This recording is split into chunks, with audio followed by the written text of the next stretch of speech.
Hello everyone, welcome back to my channel. তো চলো অনেক দিন বাদে আবার একটা কলকার ভিডিও নিয়ে চলে এসেছি।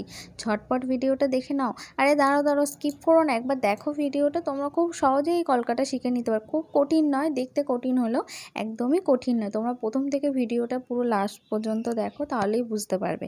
এমন কিছুই না, 2-3টে স্ট্রোক আছে, 2-3টে স্ট্রোক ইউজ করলে তোমরা খুব ভালোভাবে এই কলকাটা করে নিতে পারবে। তো দেখো, প্রথমে আমি এখানে লাল রং দিয়ে এখানে আমি টিপ করে নিয়েছি। তোমরা টিপ দিয়েও করতে পারো, আমাকে টিপ ছিল না, সে কারণে আমি রং দিয়েই করে নিয়েছিলাম।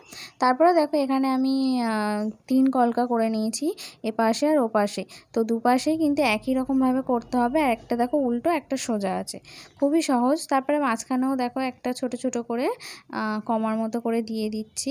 তারপর দেখো ওপরে প্রত্যেকটাতেই 3 কলকার মতো কিন্তু এই জিনিসটা হবে, ঠিক আছে? তো খুবই সহজ, তোমরা কিন্তু খুব সহজেই এটা করতে পারবে। তারপরে আম কলকার মতো করে আমি করে নেব সব কটাকে।